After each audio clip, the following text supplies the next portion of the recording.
Buena gente, ¿cómo andan? Hoy vengo a mostrarles un poco el análisis del día 8 de mayo. La verdad que no tomé ninguna operación, pero igualmente les quería mostrar un poco lo que vi porque me parece que hay cosas para sacarle bastante provecho. Así que sin más, vamos con el análisis.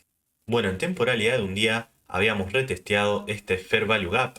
La verdad que se había desplazado a buscar esta liquidez externa que finalmente pudo sacar tanto en el SP500 como en el Nasdaq. Ayer volviendo a liquidar este low. Así que esta vela nos mostraba un poco más de indicios alcistas para ir a buscar esta buy side y por qué no el previous week high en esta zona. En 4 horas se puede ver un poco mejor. Teníamos toda esta trend en liquidity que para mí tenía que ir a liquidar y la verdad que con el día de ayer con este liquidity sweep a esta zona, rebotando también en un fair value gap, ya me parecía que tenía la suficiente fuerza como para ir a buscar esta buy side. Yéndonos a una hora vemos que ya había roto estructura al alza, estábamos aquí retesteando nuevamente el fair value gap de un día. Yéndonos un poco a 15 minutos les quiero mostrar lo que yo pensaba que podía pasar en esta sesión. Estábamos por esta zona antes de que abra el mercado, pensaba que podía llegar hasta la sell side de Londres y de ahí tomar una continuación alcista para ir a buscar esa buy side.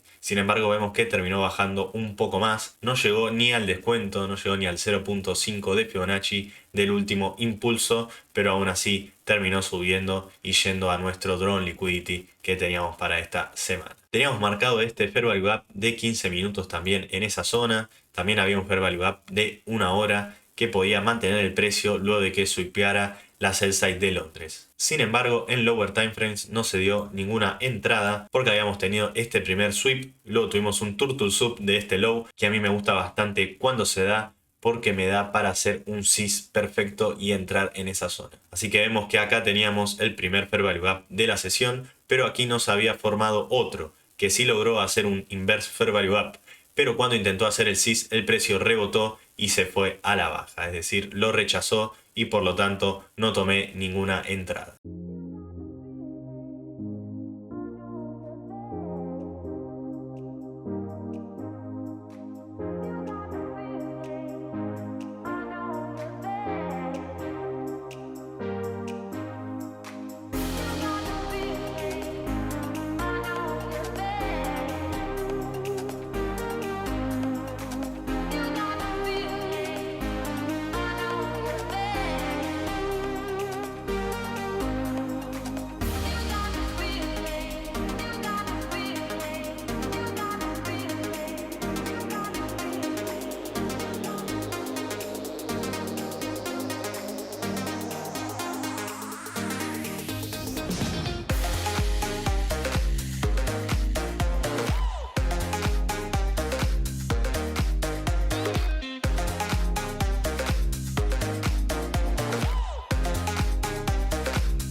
Me quedé esperando a ver si el precio demostraba fuerza alcista, pero vemos que en 15 minutos terminó rompiendo a la baja. Luego nos formó este fair value gap, también en la temporalidad de 15 minutos, y quería operar ese patrón de break and retest del que tanto vengo hablando en mis videos. Así que esperaba que después de que hubiera roto de estructura pudiera llegar hacia esta zona, tomar alguna buy side e irnos en una continuación bajista, al menos hasta este low o incluso hasta el low de Asia que estaba mucho más abajo. Sin embargo vemos que el precio no llegó a testear este fair value gap, así que tampoco pude operar ese patrón. Sin embargo me quedé analizando y se terminaron dando varias cosas de las que yo pensaba. Por ejemplo, en esta zona teníamos esta trend en liquidity que para mí desde aquí el precio podía venir a liquidarla. Se terminó dando, terminamos sacando también esta sell side que teníamos aquí que no era tan relevante, pero igual podía hacer que reaccionara el precio. Luego nuevamente tuvimos un intento de llegar hasta el fair value gap de 15 que tampoco fue posible. Sin embargo ahora abro la pantalla dividida para mostrarles que en el SP500 sí se logró este testeo al fair value gap de 15 minutos. Seguido además de una toma de liquidez en 5 minutos de este high sin romper estructura al alza. Así que eso me daba indicios de que el Nasdaq también podía hacer un movimiento bajista a pesar de que no podía operar ese patrón de break and retest que yo quería. Así que tomé esto como una SMT y vemos que se nos dio también un modelo de entrada con IFBG y con CIS. La verdad que estaba por entrar en esta zona, pero vi que el precio se puso medio lento y me esperé a ver qué pasaba con el retesteo al Fair Value Gap. Vemos que en esta zona se dio bastante bien, pero la verdad que se dio una bajada bastante rápida y no pude entrar. Buscaba tener el target más o menos en el CDA, es decir, en el cierre del día anterior a las 4:15 pm, que vemos que terminó llegando perfectamente. Igual lo había puesto un poco por encima porque me daba el riesgo-beneficio que yo quería, más o menos de un 1 a 2. Así que eso me parece también interesante para mostrarles el tema del Opening Range Gap. Como vemos aquí en la sell side de Londres teníamos el 0.25, es decir, el upper quadrant, que podía servir para que el precio subiera porque teníamos un gap más o menos de 200 puntos, así que podíamos tomarlo como un área interesante. Sin embargo, ven que después terminó yendo a buscar el 0.5, que eso suele ser bastante más usual, y luego volvió a testear el 0.25 para volver a caer.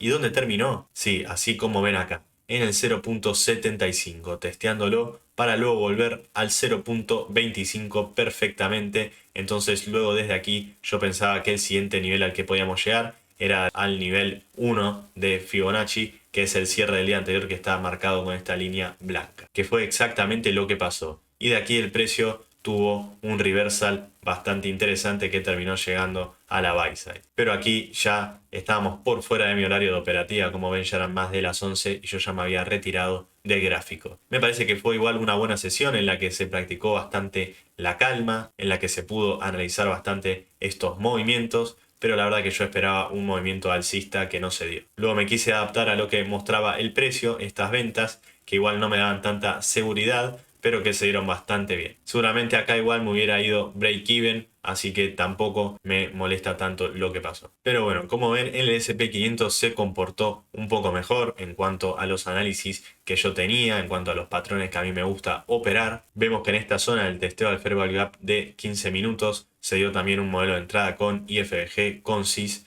y luego el retesteo al Fair Value Gap. Igualmente el precio hizo un poco lo que quiso porque de esta zona la verdad que sí había un Fair Value Gap de 1 hora, como ven aquí, que mucha gente utilizó a su favor, pero no me parecía una zona tan importante en la que el precio pudiera reaccionar como lo hizo. Porque si trazamos un retroceso de Fibonacci para ver si estábamos en descuento desde este low hacia este high aproximadamente, vemos que no llegamos ni al 0.5. Yo me esperaba la verdad que en la última pierna pudiera llegar hasta este 0.5, quizás retesteando el end dog, pero tampoco sucedió. Así que la verdad que para mí el price action estuvo un poco errático en cuanto a los modelos que yo opero. Sin embargo, aquí se dio alguno, aquí se puede tomar que también, pero no había tanta confirmación porque la verdad yo esperaba un poco más de compras. Pero bueno, igual me quise adaptar a lo que mostraba el precio, pero también había que ir con cautela porque como vemos ni siquiera reaccionó de una zona en la que uno puede decir, bueno, sacó liquidez y de aquí puede empezar a subir, sino que estábamos rebotando en un Fair Value Gap de 1 hora, pero no habíamos llegado ni a la zona de descuento, por lo que uno podría haber pensado que podía seguir bajando al menos para sacar la liquidez de Asia. Pero bueno, igualmente me pareció interesante poder mostrarles esto que yo vi, cómo me manejé en la sesión, cómo me intenté adaptar a lo que me mostraba el precio, que eso es bastante importante, y de no perder la calma, no entrar en FOMO y tomar alguna operación que no es de alta probabilidad. La verdad que esta fue para mí la mejor que se podría haber tomado, pero en el Nasdaq no estaba respondiendo a los patrones, sino que lo estaba haciendo en el SP500. Y la verdad que yo no opero el SP500, pero igual nos podíamos haber aprovechado de este movimiento en el Nasdaq. Igualmente no se dio, vamos a ver si mañana nos da alguna entrada, si podemos tomar algún trade. Por ahora no tomamos ninguno en la semana, el lunes no operé, así que bueno, creo que mañana tendría que meter un trade porque 7 días de inactividad para MyFunded Futures, que es donde yo opero, creo que te penalizan. Así que vamos a ver si mañana se da alguna operación. La verdad que después de esta subida lo veo un poco difícil porque los días de rangos largos, luego el precio tiende a acumular y encima considerando que es viernes. Así que bueno, espero que les haya servido este análisis que hicimos del Nasdaq el día de hoy. Espero que hayan aprendido algunos conceptos nuevos. Este patrón del Opening Range Gap lo voy a estar estudiando para ver si se sigue dando en otros momentos. Ya lo empecé a agregar a mis confluencias Así que vamos a ver qué tal nos va. Si llegaron hasta acá, muchas gracias por ver el video. Ya saben que tienen todas mis redes sociales en la descripción para unirse y para estar al día de mis actualizaciones en vivo que hago del mercado. No se olviden de unirse a la comunidad de Discord, donde también subo bastante contenido de calidad. Muchas gracias por ver y nos vemos en el próximo video.